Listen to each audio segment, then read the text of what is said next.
Hello everyone. You are probably aware of the situation that I have previously laid out from episode 7, that both episode 7 and 9 have both disappeared for one reason or another. Details for that more is in episode 7. And, looking back on that, I would like to say that the episodes going forward, there haven't been any mistakes thus far. Currently, the next session will be episode 15, I want to say. So, up to then, it will be consistent, and hopefully I'll be able to keep that consistent going forward. But before we get into this, as always, a big thank you to Tabletop Audio for the great sound service that you provide.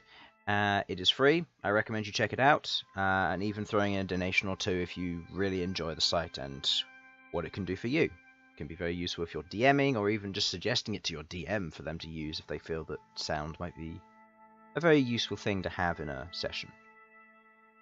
I also give a thank you to Zenosa for all the art and getting it out in good time despite the massive workload that I know that she has come under with not just art but also real life, with work more in the physical sense. Retail. There we go. So, getting back into this. Last session, our party of adventurers, Sasha, Queglod, Elsyan, Bhold, and Malcom, made their way through the ruins of Fort Verdant in search of the arsonist, who they had believed to be there. Upon further investigation, they discovered a skeletal pyromancer, who attacked the party with a series of fire elementals and other spells. After many attacks were swung and spells flung at them, they came out victorious in an attempt and proceeded to attempt to question him. In these attempts, the skeletal pyromancer before them gave them nothing, only laughter. The skeleton of red markings mantled atop his pale bone was dispatched of by one of the Raven Queen's disciples, Queglod, before the party moved on with the searching of the ruins for the answer to the door they had previously discovered.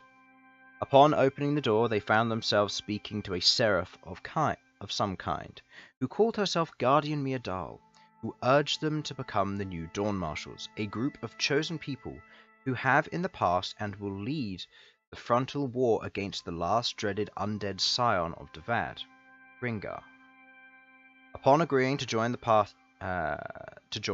the party found themselves within the chamber of what remained of Orca Blossomwind's hoard, and sat on a pedestal at the end of the room was a glowing bright white staff which radiated with new magic. Malcom took up this staff, and earned the weapon Lighthouse, a staff of many changing forms that acted as a beacon of hope when all else is drowned out by darkness.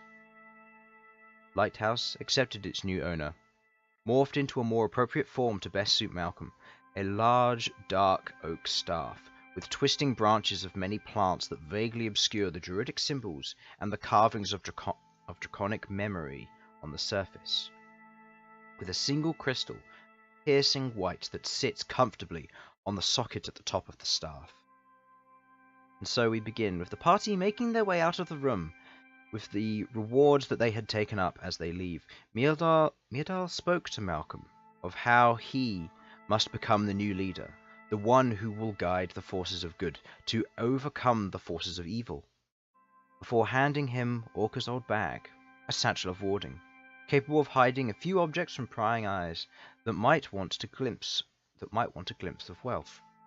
Taking up this gift and role, the party left with Kimia out into the open air, where they navigated their way back towards the main road, before coming under ambush by a group of many spiders who were travelling along their path, seemingly following the tracks that they had left behind.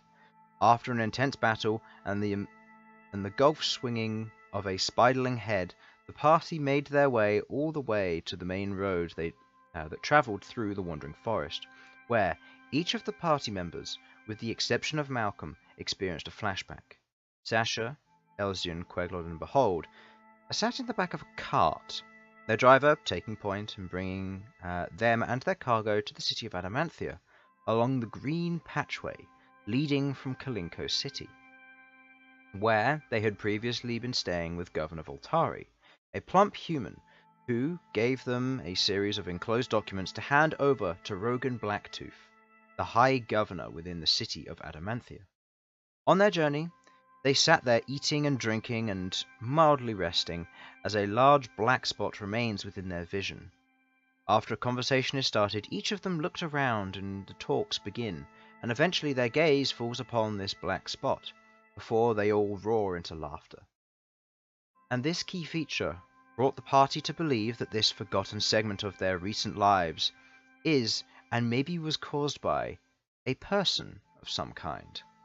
After this discovery, and the conversation leading onwards back to the town, the party say farewell to Kimiar and talk to Suhaba and the innkeeper to collect their rewards, before investigating further around the town, where Sasha and Bhold both found a group of adventurers, who were heading north in search of the rumours of a spectral dragon lingering within that area.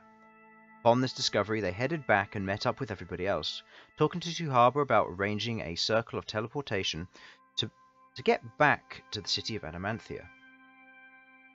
And with good time, as the griffins previously gifted to them seemed to be unable to transform at this time. And so the party slept. Many memories returned to them, and the threats of spiders narrowed down, and the knowledge that they might have to return to finish their work. That is where the session ends. So, again, a short episode for narration, and hopefully I won't have to do this in the future. However, hopefully you enjoyed, and hopefully it was enlightening to say the least. So, thank you for watching, and be sure to check out the stream and or next episode, which would be episode 10.